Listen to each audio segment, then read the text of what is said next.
Every one of us, at some point, faces a moment that tests our wisdom, not just our knowledge, but our wisdom. It's not found in textbooks or lectures. It's built through the choices we make and the lessons we learn from each challenge and triumph we encounter. Today, we're diving deep into understanding how sometimes, without even realizing it, we might be embracing habits that limit our personal growth. We'll explore the subtle signs that suggest we might be acting foolishly, not to judge, but to grow. This isn't just another list. It's a mirror, a chance to see clearly the behaviors we need to change to lead richer, more fulfilled lives.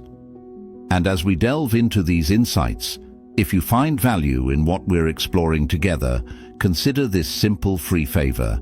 Hit the subscribe button. Stick with me throughout this whole video. Don't skip any part, because each sign we discuss could be the key that unlocks a new door in your journey towards wisdom.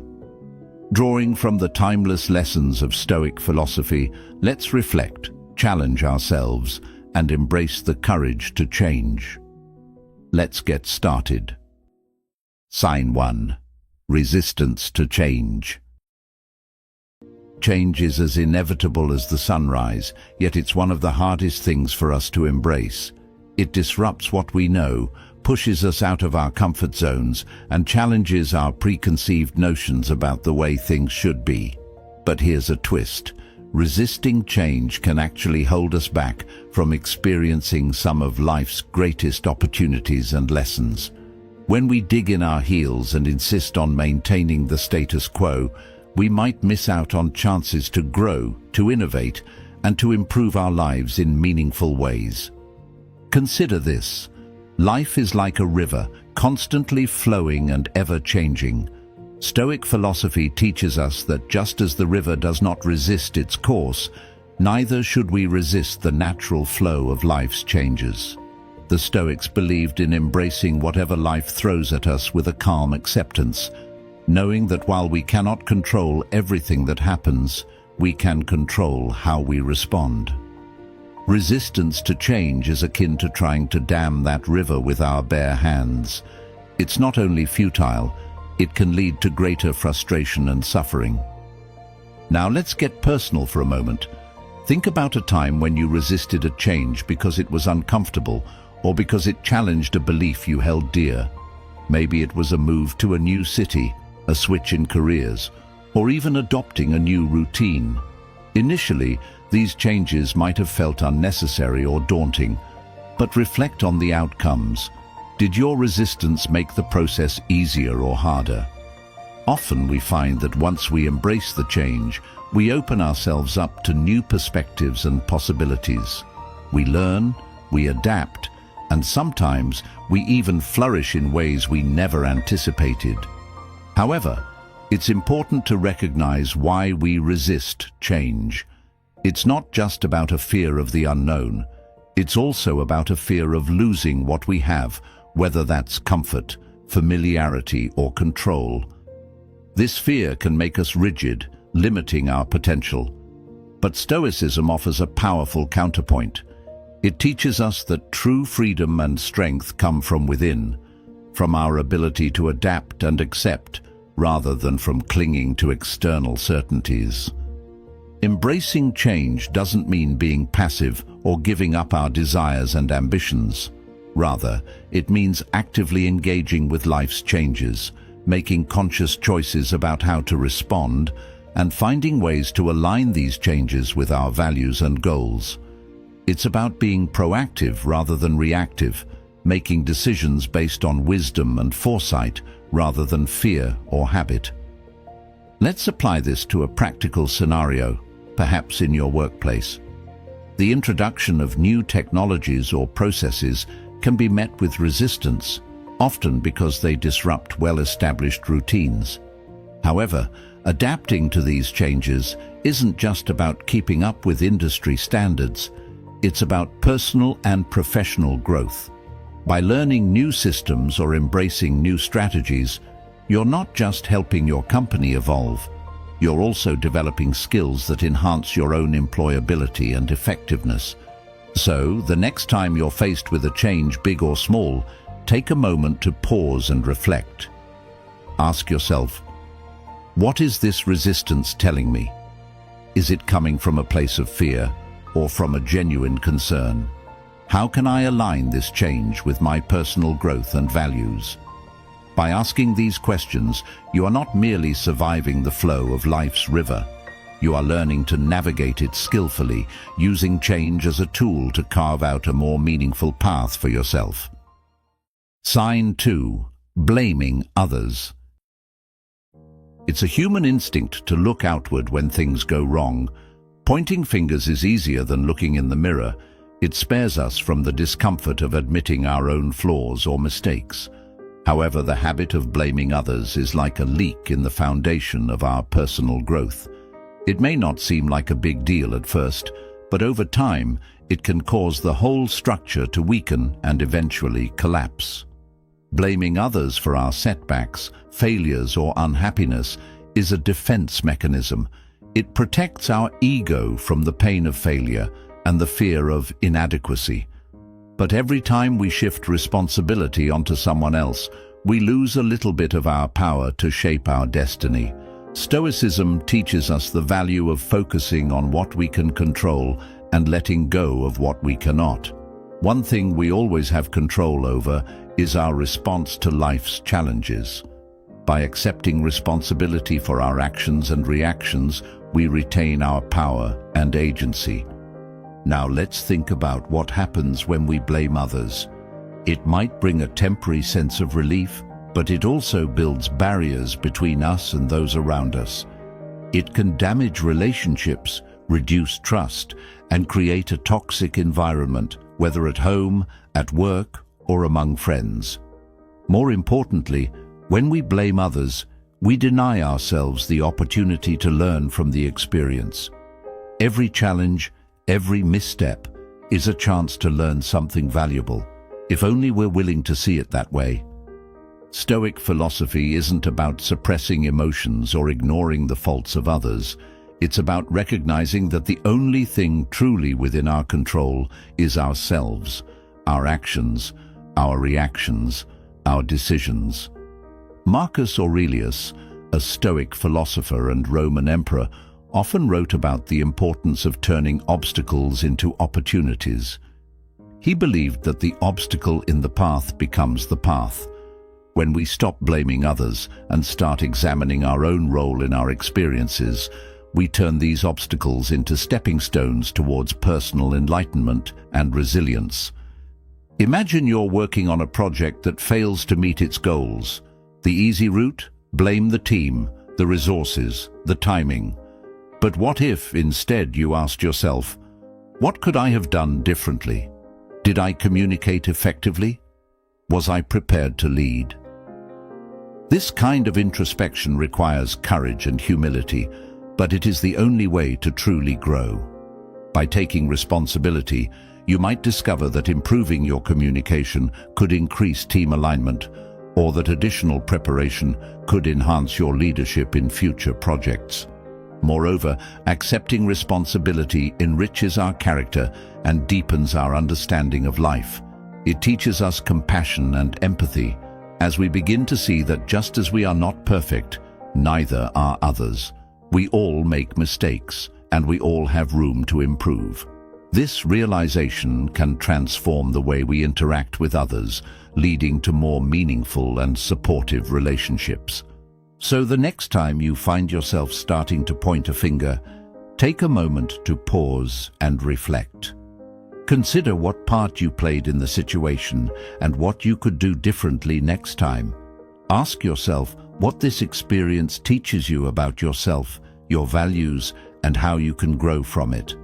Remember, in Stoicism, the goal is not to be faultless, but to be constantly evolving, learning from every situation and applying those lessons to become a better version of yourself.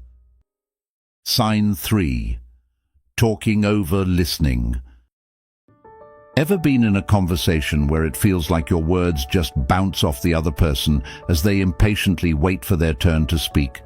It's like they're not really there with you, just passing time until they can take the stage again.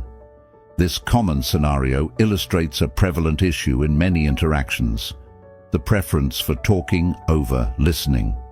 This isn't just about social etiquette. It's a deeper reflection of how we value or undervalue others' perspectives. True communication is a two-way street, involving an exchange where both parties feel heard and valued. When someone consistently talks over others, it not only hinders this exchange, but also blocks the growth and connection that come from genuinely listening. Stoic philosophy, with its emphasis on wisdom and virtue, regards the act of listening as a crucial component of learning and relationship building. For Stoics like Epictetus, it was clear that we have 2 ears and 1 mouth, so that we might listen twice as much as we speak. This wasn't just a call for balance in conversation, but a fundamental principle for understanding the world and our place in it. Listening is far more than a passive activity. It's an active engagement that requires patience, openness, and a genuine curiosity about others' thoughts and feelings. When we truly listen, we give ourselves the opportunity to learn something new about the world or about another person's experiences and viewpoints. This not only enriches our understanding, but also strengthens our relationships. It signals to others that we value them and that their thoughts and feelings matter to us, fostering a deeper mutual respect. However, the inclination to talk over listening often stems from a desire to assert dominance or control in a conversation. This can be especially tempting in situations where we feel insecure or believe we have something to prove. But Stoicism teaches us that true confidence comes from being secure enough in oneself to welcome and even seek out the viewpoints of others. By embracing humility and the acknowledgement that we don't have all the answers, we open ourselves up to a broader spectrum of knowledge and experience. Consider the practical implications of this in a professional setting. A leader who talks over their team may initially seem strong and decisive, but over time this behavior can stifle creativity and initiative within the team. Members may feel undervalued and reluctant to share their insights, leading to a decline in team performance and morale. On the other hand, a leader who listens well is likely to foster an environment where ideas flourish and people feel personally invested in the outcomes of their collective efforts. So, how can we practice better listening? It starts with intention. Before entering a conversation, remind yourself of the value of what the other person has to say. Make a conscious effort to understand not just the words, but the emotions and experiences behind them. Ask questions, reflect back what you hear, and resist the urge to plan your next statement while the other person is speaking. These simple steps can transform your interactions, making them richer and more productive. Stoicism doesn't just call us to listen, it invites us to embrace silence as a form of wisdom. In silence, we are not absent, we are deeply present. We are giving the floor to the world around us, acknowledging that we are part of a larger dialogue, one in which every voice has value. This kind of listening can lead to profound revelations, not just about those we communicate with, but also about ourselves. Sign 4. Lack of empathy. Empathy is the quiet superhero of human interactions, the bridge that connects disparate experiences and forges understanding across divides. Yet, when it's missing, the gap it leaves can be profound, affecting every interaction we have. Lack of empathy isn't just about not understanding or sharing the feelings of others. It's a deficiency that can deeply impact our relationships, our workplaces, and our broader social environments. Stoicism, a philosophy grounded in virtue and logic, places a high value on developing empathy. The Stoics believed that to live a good life, one must understand the nature of human experiences, not just one's own, but also those of others. They saw empathy as a form of wisdom, a way to reach deeper truths about the human condition. Marcus Aurelius, a model of Stoic virtue, often wrote about seeing things from another's perspective, emphasizing that understanding others helps us react to them with kindness and fairness. When we fail to empathize, we essentially navigate social situations blindfolded. We misinterpret intentions, overlook hurts, and generally mismanage our relationships. It can make us seem cold, detached, or uncaring, creating an emotional distance between ourselves and others. This isn't just about missing out on emotional connections. It can lead to practical consequences, like conflict at work or strain in our personal lives. Let's consider a typical workplace scenario. Imagine a manager who never acknowledges the stress his team members feel during high-pressure projects. This manager, operating with a lack of empathy, might push his team relentlessly, leading to burnout and resentment. His inability to grasp and respond to the emotional state of his team not only diminishes morale, but can also decrease productivity and loyalty. Here, the Stoic practice of empathy would advise the manager to observe and respond to the needs and feelings of his team members, thereby fostering a supportive and more effective work environment. Empathy also plays a crucial role in leadership beyond just the everyday interactions. It allows leaders to understand the motivations of others, predict reactions, and plan accordingly. It's not just about being nice, it's about being effective and respected. Leaders who show genuine empathy are often more admired and more likely to inspire loyalty and engagement from their followers. But how do we cultivate empathy if it doesn't come naturally? Stoicism teaches us to practice seeing the world through others' eyes. This can be as simple as asking ourselves, how might this person be feeling right now? Or, what might be causing them to act this way? This practice not only helps us understand others better, but also helps us control our reactions, allowing us to respond with patience and kindness instead of frustration or anger. Another Stoic practice involves reflecting on our own experiences and recognizing that just as we have felt pain, joy, or disappointment, so have others. This reflection helps us connect our feelings with those of others, making it easier to empathize. And when we recognize that others feel as we do, it becomes harder to dismiss or ignore their experiences. It's also important to listen actively, giving our full attention to what others are saying without planning our response or judgment. Listening in this way can be transformative, turning ordinary conversations into moments of real connection and understanding. Sign 5. Fear of failure. Navigating the murky waters of fear and failure is something we all face, but it's how we handle these moments that defines our path forward.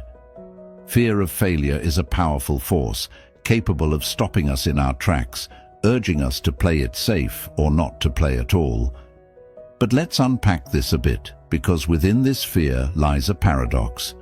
While trying to protect ourselves from failure, we might also be barricading the door against potential success and growth.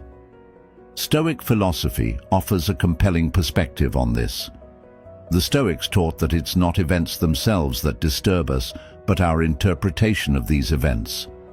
Fear of failure, then, isn't about the actual failing. It's about how we view failure. If we see it as a catastrophe, that's exactly what it will feel like. But if we view it as a learning opportunity, it becomes a step towards wisdom. The Stoic approach encourages us to examine our thoughts and fears critically, asking ourselves what we truly fear about failing and whether those fears are justified by reality.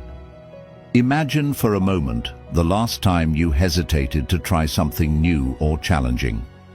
Was it because you were afraid of failing? Now think about what would have happened if you had failed. Would it have been as bad as you feared? Often we realize that our fears are exaggerated and that even in failure the consequences are manageable. More importantly, the act of confronting our fears can be incredibly empowering. Consider the entrepreneur who is afraid to start a new venture, or the writer too scared to submit their manuscript. Their fear of failure might prevent them from ever taking the first step. However, each failure carries valuable lessons that are integral to personal and professional growth. Failing at something does not make one a failure. It makes them experienced, often leading to better judgment and greater resilience. This aligns closely with Stoic resilience, which is not about never falling, but about learning how to rise every time we fall. Moreover, fear of failure often keeps us from fully engaging with life, from reaching our potential or discovering new passions. It can lead to a life of regrets, not because of the things we did, but because of the things we were too afraid to try. The Stoics believed in living according to nature, which includes embracing the inherent risks and uncertainties of life. By confronting our fear of failure, we align more closely with this natural state of courage and action. One practical Stoic exercise to combat the fear of failure is the practice of premeditatio malorum, or the premeditation of evils. This involves visualizing the worst-case scenario in detail and preparing oneself mentally for it. By doing this, we often find that we can handle much more than we think, and that the fear of failure is more daunting than the failure itself. This mental rehearsal not only diminishes anxiety, but also equips us with a plan to manage and mitigate the potential consequences of failing. So, what can we do to start overcoming this fear? Begin by setting small, manageable goals that involve some degree of risk. Each small success builds confidence and reduces the fear associated with bigger risks. Additionally, reflect on past failures and extract the lessons they offered. This reflection not only diminishes the sting of those failures, but also enriches your understanding of how to succeed in future endeavors. Sign 6. Overconfidence. Sometimes we meet individuals who seem unshakable in their beliefs about their own capabilities. This self-assurance is not just confidence, but something that steps beyond. It's overconfidence. While it's crucial to believe in oneself, tipping too far into overconfidence can blind us to our own limitations and areas for growth. It's like walking through a familiar neighborhood, so focused on your destination that you miss the warning signs of a sidewalk under repair until you stumble. The Stoics, with their focus on wisdom and virtue, teach us that true confidence is not about never doubting oneself, but about continuously questioning and testing our beliefs and abilities. They believed in a concept called the dichotomy of control, which helps us understand what is and isn't within our power. Overconfidence often misleads us into thinking that more is within our control than truly is, setting us up for unexpected failures. When we talk about overconfidence, we're not just referring to an annoying trait in a colleague or friend. It's a significant psychological barrier that can lead to poor decision-making, failed projects, and strained relationships. For example, in the workplace, an overconfident leader might take on too much, ignore valuable advice, or underestimate the complexity of a task, risking the success of a team or an entire project. On a personal level, overconfidence can prevent someone from seeking or accepting help, leading to isolation and even more significant mistakes.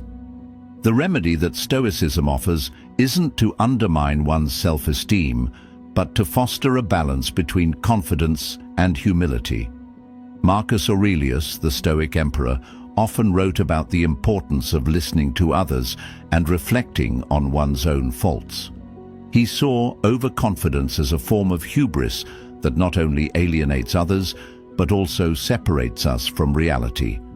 To combat overconfidence, he advocated for a practice of self-reflection and constant learning, keeping in mind that no matter how much we know, there is always more to learn. To cultivate a healthy level of self-awareness and avoid the pitfalls of overconfidence, start by embracing feedback. It's easy to feel defensive when someone critiques our work or points out a fault, but every piece of feedback is a gift that offers insights into how we can improve. Another practical step is to regularly set aside time for reflection. Ask yourself, what went well today? What didn't? What can I do better tomorrow? This kind of questioning can ground your confidence in real achievements and areas for growth, rather than in an inflated self-image. Moreover, engaging with diverse perspectives is crucial. Overconfidence thrives in echo chambers where our ideas and decisions are never challenged. By actively seeking out opinions that differ from our own, we not only check our overconfidence, but also broaden our understanding and empathy, which are key to effective personal and professional relationships. Finally, adopting a Stoic mindset involves recognizing the impermanence of success and the inevitability of failure. Understanding that we are not infallible, that we will sometimes fail, helps temper overconfidence. Each failure is not a sign to lower our self-esteem, but a reminder that growth is a continuous process. This perspective doesn't just protect us from the downsides of overconfidence, it enriches our journey, making us more resilient and adaptable. Thank you for spending this time with me today and exploring these important aspects of our growth. Remember, each step you take in understanding and adjusting your actions leads you closer to the wisdom and balance that Stoicism teaches. If you found this conversation valuable, check out the suggested video on your screen to continue your journey with us here at Stoic Journal. Thank you for being a part of our community, for your curiosity and your commitment to personal growth. Keep striving, keep learning, and until next time, be wise and be well.